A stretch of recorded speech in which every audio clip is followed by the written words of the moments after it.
this is for the first time in 7 years that the Prime Minister from India is currently in China. Focus right now is what does the SCO countries really achieve. It certainly seems to be on the path of a recovery. The fact of the matter is that both the countries do realize that they are neighbors, and that's a reality that one cannot do away with.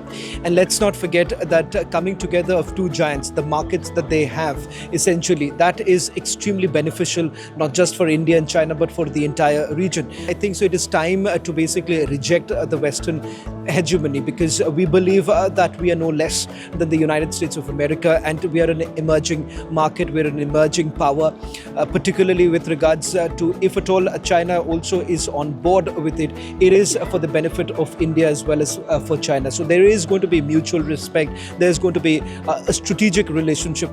We're looking at trade, of course, the trade relationship with China. We're looking at terrorism, which is a very important subject for India. I think there's a lot of potential in this relationship, but there are challenges as well which have not been addressed. The same challenges that were around 7 years back are still very much there. But I think the situation right now demands that the two sides look at convergences, and that is what leaders from both India and China, I think, are looking to do. I'm hopeful that the dialogue here and the conversations here lead to some sort of a fruitful conclusion for both sides. We've seen the initial statements from Prime Minister Modi and President Xi, and they've spoken about mutual trust, mutual respect. They've talked about being good neighbors and the elephant and the dragon coming together for the larger good of humanity. I believe that this is a step in the right direction. India is also a member of this prestigious organization. So the participation of Indian Prime Minister is itself an evidence that how India prioritize this summit.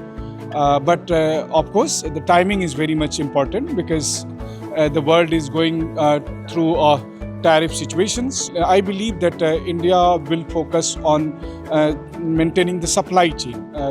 India is also an important pillar to maintain the supply chain. So let's see how it goes. Like India, Russia, China, these countries are very much important and a very important key player for the supply chain. So the focus is the supply chains and the mutual trade. Yes, the SCO is a very important platform, and for a very long time the Western worldview has forced all of us to behave and think within the paradigm of what is known as the Western international order, but we don't want to be fitted into a straitjacket. So it's very important for us to come together and hopefully cooperate to enhance our own interests in the world, if the world has to be truly a level playing field.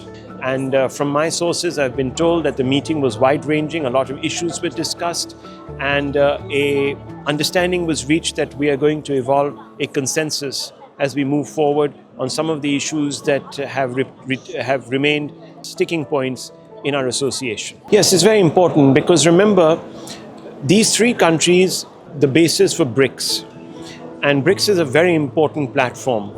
It represents 24% of global GDP, a large percentage of the world's population.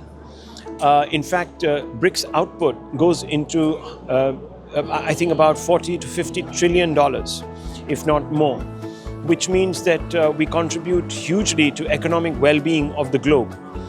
And I know that US President Donald Trump has a problem with BRICS, and he believes that de-dollarization and other attitudes of the BRICS will challenge the American hegemony in the world. But we do not see it that way. We see the BRICS platform as a platform for prosperity. Indians are looking at this with a spirit of hope and are expecting the countries to come together for the betterment of Indian society and Indian people.